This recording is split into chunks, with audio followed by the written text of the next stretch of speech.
Hey, this is Rob from JTRpodcast.com, and this is Whistle Stop, the game, a pick up and deliver game with trains that looks like Transport Tycoon from back in the day, if anybody played that on the old Amiga or whatever computer you had back then. Basically, in this game, people will be taking these adorable tiny little trains. They're going to start them on the east side of the board. They're going to be moving them down the tracks, placing more track frantically in front of them, like Wallace and Gromit, down the rails, stopping at these spaces to collect resources, to trading for other things, stopping at towns in order to get shares in those towns, and finally working their way across to the west coast and scoring some big points here for whatever reason that is, and then getting some stuff. It's not the most thematic of games, but it is fun. So let's take a look at how the game plays.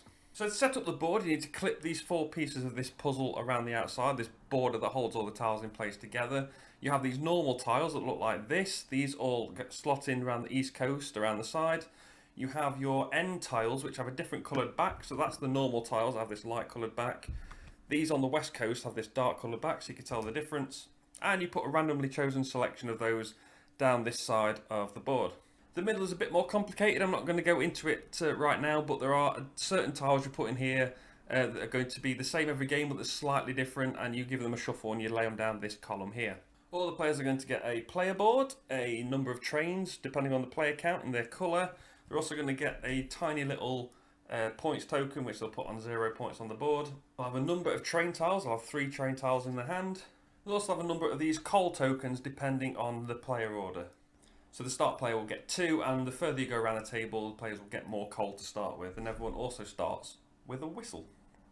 And then the first thing you're going to do in turn order is put all your trains on the board, and you put them all on these spaces that are just off to the side of the tiles here. And players in turn order will do this one at a time until all the trains are put out, which I think fills all the spots no matter the player count. So let's just do that now. Another part.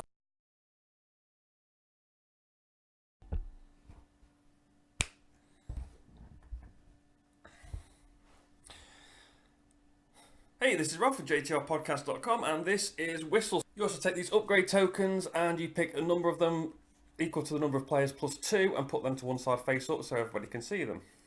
So the final part of setup is going to take place on this track. So this is the round track, and this is where you'll start the game in a 2-player game. This is where you start playing a 5-player game, etc., and you'll work your way down. And you put a number of tokens on these spaces depending on the player. So you put 2 coal per player on each coal space and 1 whistle per player on the whistle space. I'm not going to do that for now because it's just a bit fiddly. Just so you know, that's what you're going to be putting on there.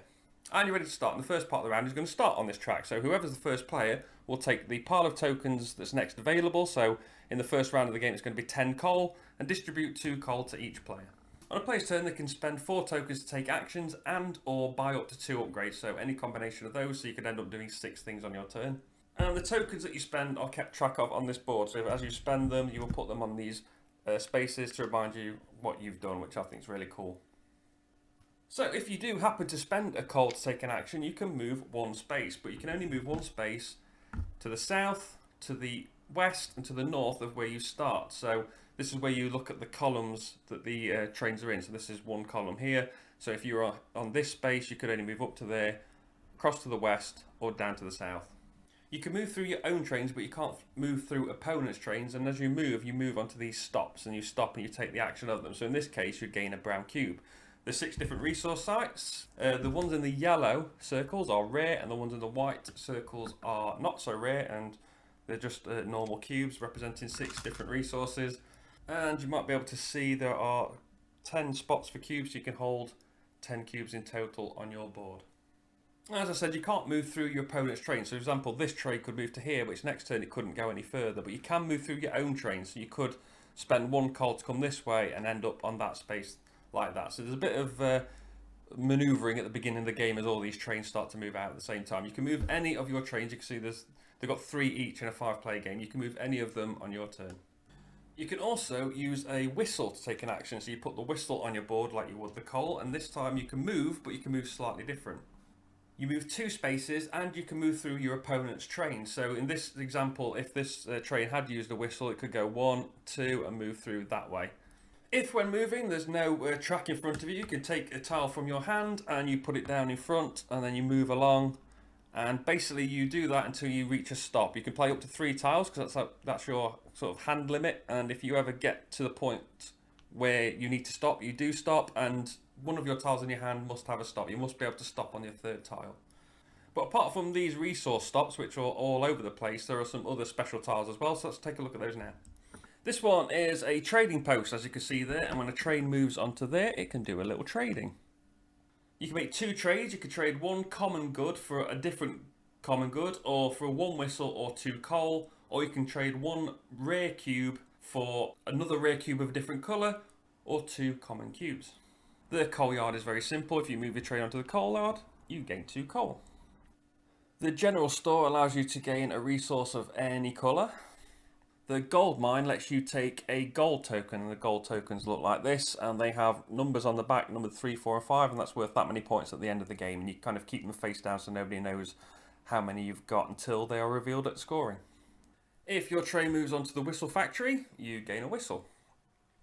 If you stop on a town, for example this blue train is going to stop on this blue town, you need to pay the cost, so in this case you need to trade in 1 blue cube and 1 green cube. So if you have those, you trade them in, you will score the points on the top there, so in this case 10 points, and you would take the top colour share for that town.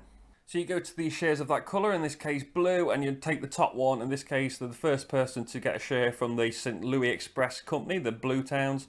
So they will take the share with number 1 on it, and then obviously number 2 will be revealed for the next person.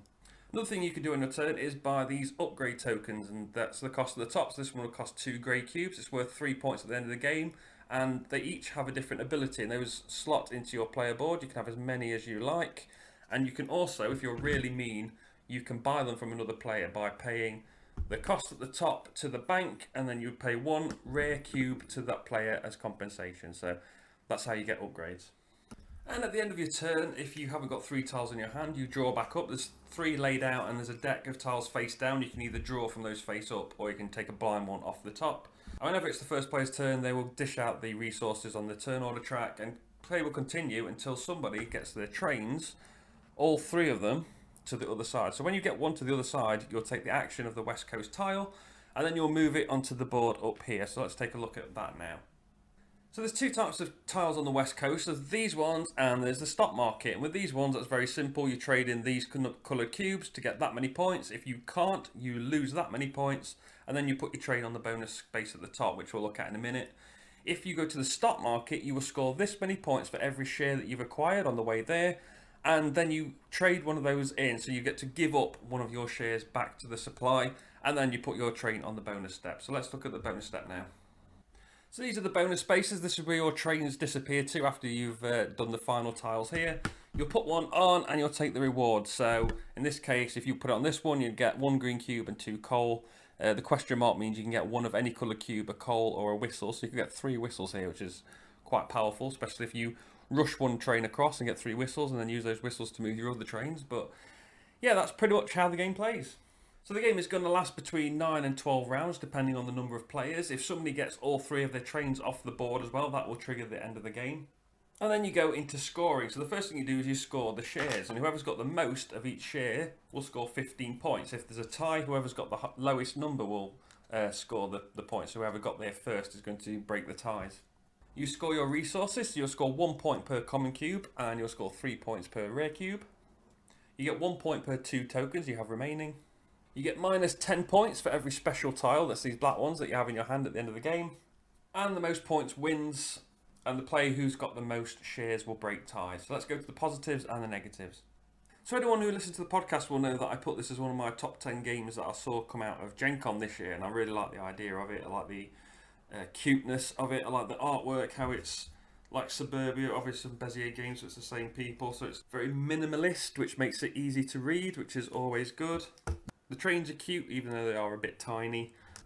And I like how these slot in here, it's just a nice little touch. The game itself is pretty good. There's some tactical blocking going on when you're moving your trains around, because it is obviously the track's a bit like Surrow, where you're building this weaving path and you're putting tiles down in front of yourself, but also they can help move your opponents towards their personal goals. It's very simple. I think as well, one of the good things about it being an action point game is you have somewhere to track your action points. That's actually quite important. Not many games do it, not enough do it, so that's good. And overall, it is a pretty decent game. Now, the negatives are the setup. I was talking about that road down the middle. it is a bit fiddly. You've got to get one of this tile, one of this tile, one of that tile, two of these tile, and three of these tile. Give them a shuffle. It's just something you need to remember. You need to get one tile that's not any of those you've already picked as well. So you need to dig through, and it's something you need to probably read every time you play it, because it's not something I really feel I need to commit to memory or want to commit to memory. I thought I was going to like the rule book as well, because I thought it's very minimalist. It's very, I mean, that's pretty much all the rules on that page right there. So you could basically pause this video now, read that, and know how to play the game. But unfortunately, there's not enough. There needs to be more. There's examples needed and things. We had a lot of questions while we're playing it, especially for these tiles, which aren't as straightforward as they could be. There's not any writing on them at all on most of them. Some of them, like this one, does have the writing on, but they don't all explain what they do in good enough detail. And at the end of the game, it was a bit weird, because nobody disliked it, but nobody liked it. It was a very weird feeling to just have everybody go, yeah, that we just played that. I've never known a game have that opinion at the end. No, it was so weird. It was the way people just acted was like, oh yeah, it wasn't bad, it wasn't good, it was so average. They always say, in certain situations, be interesting or be boring, but if you're somewhere in the middle, nobody will take any note, and I think that might be where Whistle Stop sits. I don't know. I mean, I'll play it again, but I've got so many games on my to play list. Is it ever going to get to the top, or should I just get rid of it? I don't know. It's a difficult one. It's not. I don't really have a clear first impression. It's the first time ever, I think, that I've played a game and gone, I don't know. So I'll probably need to play it again to see, but generally if I'm not excited about it after the first play, then it tends to get sold pretty quickly. So that's Whistle Stop. Please like this video if you found it useful, share it to let others know about it, and subscribe to the channel for more Game Day First Play videos, as well as other board game related content. You can find me on Twitter at JTR Podcast, and find the blog and podcast at jtrpodcast.com. I've been Rob, aka Jesta ThaRogue, and I'll see you soon.